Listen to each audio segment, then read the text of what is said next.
Hello everyone, this is Kuroda giving you a shoutcast between mouzHasu and LiquidTLO here on Lost Temple. Yeah, that's right, Lost Temple, not Shattered Temple.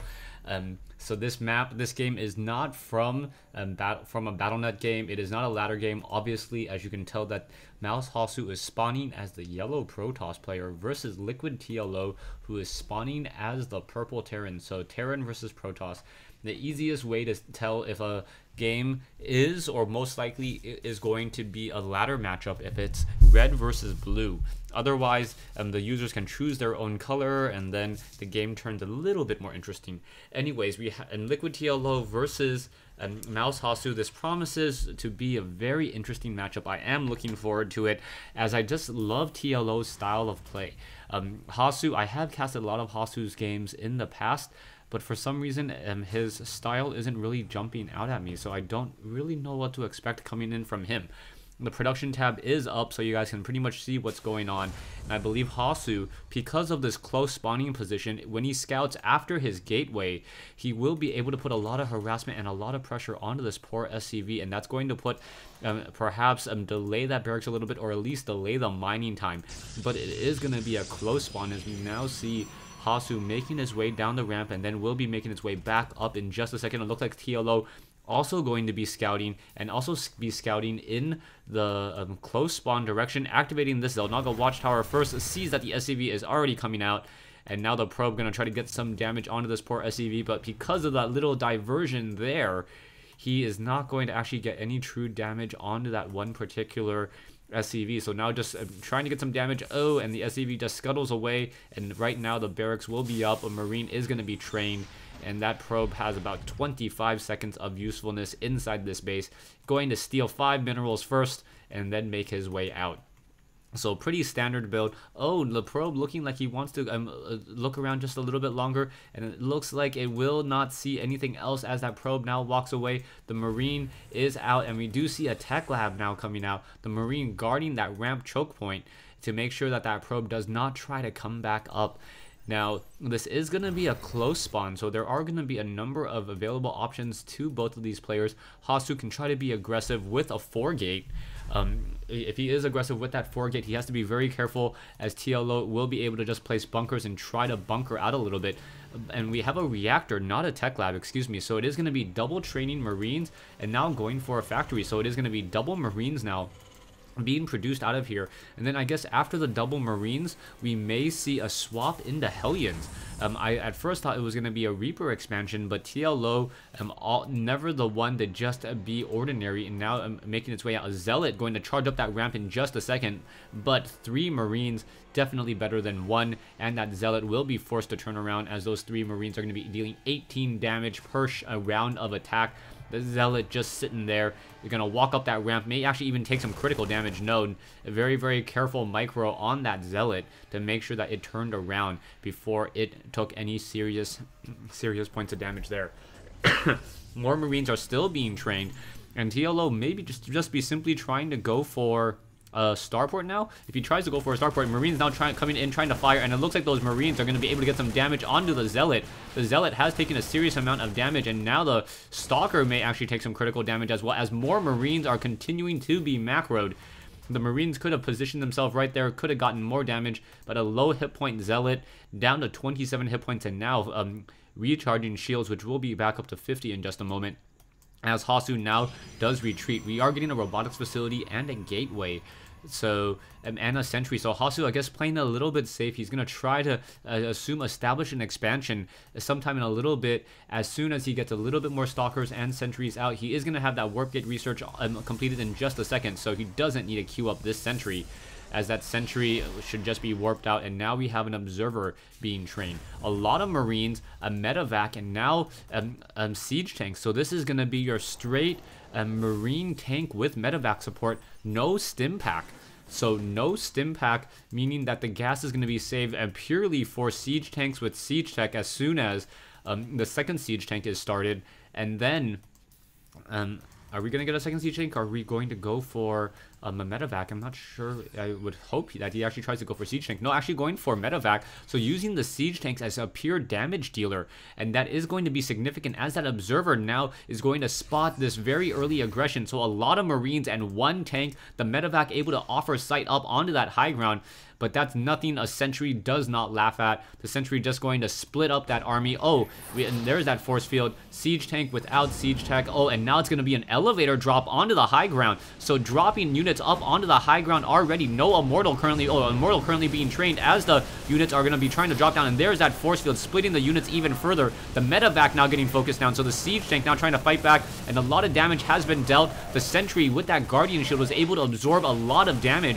And now trying to go after that very expensive unit, and TLO looking like he just overcommitted into that battle now without siege tanks and only just normal tanks, trying to elevator drop, not realizing the power of Hasu's natural army, and now with Immortal joining in on that fight, things are now not looking good for TLO. TLO is in full retreat. He needs to get a bunker up here in just a moment. There are already observers, so those observers are going to allow for spawning up onto that high ground. The siege tank's now trying to blast away.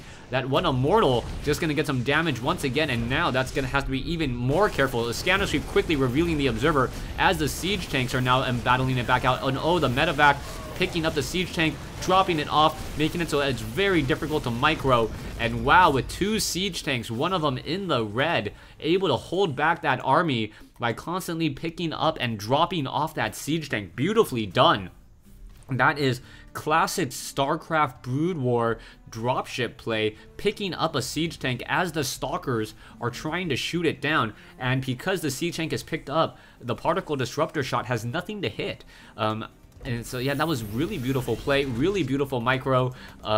Yeah, a lot of people say that TLO is the next boxer, and yeah, that dropship play was really beautiful. Now back over here, taking a look, mouzHasu is getting up another pylon here, so he may be able to set up a starport and then perhaps move in with Void Rays or any additional units. We are getting more siege tanks without siege tech, so 4 siege tanks without siege tech, and that is going to be very, very dangerous. The tech lab now allowing the training of marauders, and oh, poor marine standing too close to the cliff, and now one medevac going to get shot down there. No observer, no detectors to shoot down that observer, and Hasu thinking that it's safe, or better safe, to just try to sit and pull back just a little bit. A ghost now also out as well, so the ghost going to be able to EMP shockwave observers and reveal them, or deplete all the shields on those immortals. The scanner sweep quickly destroying another observer, denying sight into the base once again.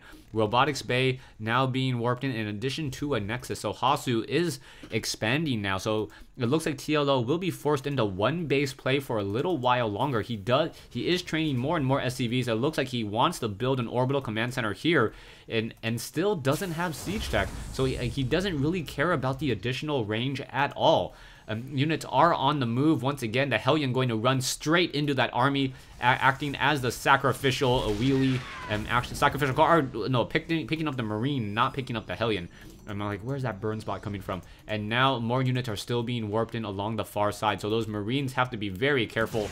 Siege tanks. Oh, EMP shockwave, getting all the sentries. That was important, and that was a very critical move, getting rid of all the sentries' energy, as those Guardian shields are not going to be able to do anything at all anymore. Siege tanks are now out. SCVs joining in on the battle to absorb much of that attack. Probes coming off the mineral line as well. One Marine still in the medevac, wondering why he isn't engaging. As the siege tanks are trying to pull back even further, Marines are now focusing down onto the Immortals, depleting their shields as the siege tanks continue to push out. And now there's a Guardian force field blocking that play. The medevac now down to 57 hit points, picking up a siege tank, dropping it off once again, being very, very careful. And now this Nexus will get destroyed. Both players now running off of one base once again. If at first the strategy doesn't work, most players shouldn't be trying to do the same thing, but most players do not have the micro of TLO. Coming back again with more Marine, medevac, and siege tanks, but now going to be going toe-to-toe against some Colossus. The siege tanks do outrange the Colossus right now because it does not have the extended thermal lance range, and that is going to be a problem as those siege tanks are trying to catch up to that. Oh, good gosh. I'm trying to catch up to that. Yeah. trying to catch up to that Colossus and now battling it out once again. The Ghosts are now just simply charging in. Are we going to get an EMP shockwave onto those probes? That would be a lot of damage dealt, as there is still one Ghost, and that Ghost does have a decent amount of energy. Siege tanks once again almost getting it down, and down it goes. Probes coming off the mineral line, and there's the GG. So wow, a really great game between mouzHasu and LiquidTLO. TLO, very effective Terran style of play, using Marines without stim packs. You can see the stim pack research just about to be finished, and this is what, 13 game minutes into this. Siege tanks without siege tech, no upgrades whatsoever, just a pure damaging army. The medevacs acting as sight, and it was very difficult for Hasu to stop. EMP shockwave, getting rid of the energy on those sentries was key. Not being able to place down force fields to slow down the attack, not being able to use Guardian Shield and reduce the amount of damage from 5 on the hit points of a Stalker down to 3. That is a significant damage reduction. What is that? A 40% damage direction or reduction? Or if you want to look at it the other way, he would have taken 80% more damage if the Guardian Shield was up as opposed to down. You guys can evaluate my English and the logic of that sentence in just a little bit. But yeah, a really great game here on Lost Temple. Lost Temple, a lot of people say that was a Terran favored map. So we will see additional games between these two players. I do have a set. I don't know if it's a best of what it is the best of. So I won't know until the final game anyways. So yeah, stay tuned for more games between mouzHasu and LiquidTLO.